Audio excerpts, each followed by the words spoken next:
ሰላም ጤና ይስጥልን ውድ በሀገር ውስጥና በውጭ የምትገኙ ቤተሰቦቻችን ከአዋጅ ሚዲያ የዕለቱን አበይት ዜናዎችንና ትኩስ መረጃዎችን ይዘንላችሁ ቀርበናል። አብራችሁን ቆዩ። በቅድሚያም ዋና ዋናዎቹን እንሆ።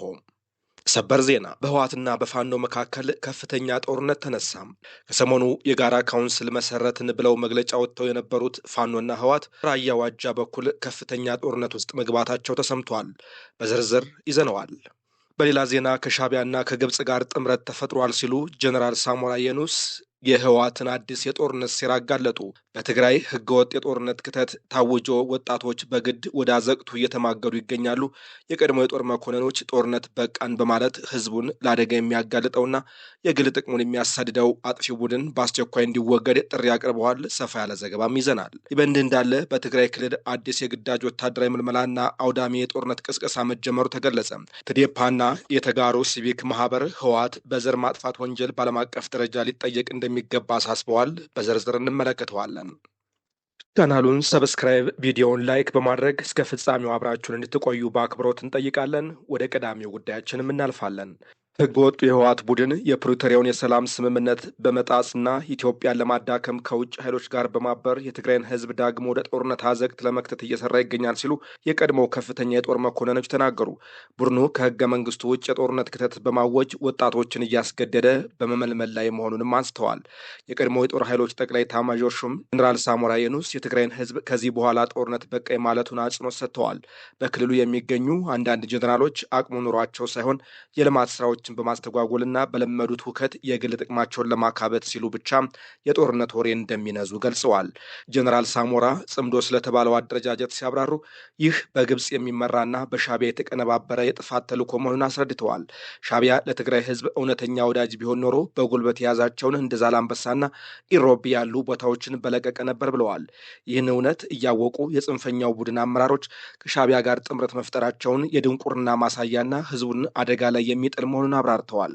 ማንኛውም የፖለቲካ ልዩነት መፈታት ያለበት በጠረጴዛ ዙሪያ ብቻ መሆኑንም አስገንዝበዋል። የቀድሞው የመከላከያ ከፍተኛ መኮንን ኮሎኔል ገብረ ውሃድ ኃይሉ በበኩላቸው ቡድኑ ለህዝቡ የዲሞክራሲና የፍትህ ጥያቄ ደንታ እንደሌለው አስረድተዋል። ህገወጡ ቡድን ለህዝብ ቆሜያለሁ የሚለው ጭምብል ስልጣንን ለማራዘምና ሀብት ለማካበት የሚጠቀምበት ማታለያ መሆኑን የተናገሩት በዚህ የቡድኑ ራስ ወዳድነት የተነሳም የትግራይ ህዝብ የቀሩት ልጆቻችን ያልቃሉ በሚል ስጋት በህይወትና በሞት መካከል እንዲኖር መደረጉን ጠቁመዋል። በመሆኑም እነዚህ ለስልጣን የቋመጡ አካላት ተወግደው በክልሉ እውነተኛ ፍትህና ለውጥ ሊረጋገጥ እንደሚገባም አሳስበዋል። ሁለቱ አንጋፋ የጦር መኮንኖች የፌዴራል መንግስቱ ችግርን በሰላማዊ መንገድና በረጋ መንፈስ ለመፍታት የሚያደርገው ትዕግስት አካሄድ እጅግ ጠቃሚና ተመራጭነት ያለው መሆኑን አድንቀዋል። በትግራይ ክልል በዚህ ህገወጥ ቡድን እየደረሰ ያለው መከራ፣ እንግልትና የጦርነት ስጋት አሁን ላይ በቃ ሊባልና የትግራይን ህዝብ ከዚህ አጥፊው ቡድን መታደግ እንደሚገባም ጥሪ አቅርበዋል። የቀድሞዋ የህወሓት ታጋይ አረጋሽ አዳነ በበኩላቸው አሁን ያለው ቡድን እየሄደበት ያለው መንገድ የትግራይን ህዝብ ወደ ሌላ ዙር መከራና ጦርነት የሚያስገባ መሆኑን ያስረዳሉ። ቡድኑ በታሪኩ የትግራይ ህዝብ ዋና ጠላት ከሆነው ከሻዕቢያ ጋር ለመተባበር መወሰኑ ትልቅ ውድቀት እንደሆነም ገልጸዋል። በትግራይ በተቀሰቀሰው ጦርነት ምክንያት በሺዎች የሚቆጠሩ ወጣቶች ማለቃቸውን ያስታወሱት ታጋይ አረጋሽ ብዙ ንብረት ወድሟል፣ ህዝቡም ለከፋ ችግር ተዳርጓል። ቡድኑ ይህንን ሁሉ ጥፋቱን ገምግሞ የትግራይን ህዝብ ይቅርታ መጠየቅ ሲገባው ዳግም ለሌላ ጥፋት እየተዘጋጀ መሆኑን ያመለክታሉ። በትግራይ ክልል የህግ የበላይነትና መረጋጋት ከመጣ የህገ ወጥ የህወሓት ቡድን አመራሮች በሰሩት ወንጀልና ግፍ ስለሚጠየቁ ካለባቸው ከፍተኛ የተጠያቂነት ፍርሃት፣ ጭንቀት የተነሳ ሰላም እንዲሰፍን አይፈልጉም ብለዋል።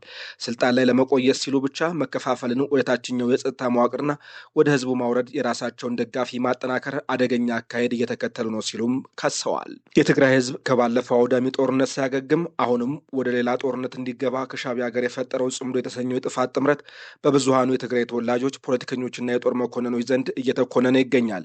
የትግራይ ህዝብ ራሱን ከቡድኑ ወጥመድ በመጠበቅና ልጆቹም ከቡድኑ ጋር እንዳይሰለፉ በማድረግ ሰላሙን አረጋግጦ የልማት ተጠቃሚ እንዲሆን የክልሉ ተወላጆች ምክረ ሀሳብ አቅርበዋል። በቀጣይ መረጃችን በራያ ዋጃ በኩል በህወሓትና በፋኖ ታጣቂዎች መካከል የተቀሰቀሰው ከባድ ውጊያ በአካባቢው ላይ ከፍተኛ የስጋትና የውጥረት ደመና ጥሏል።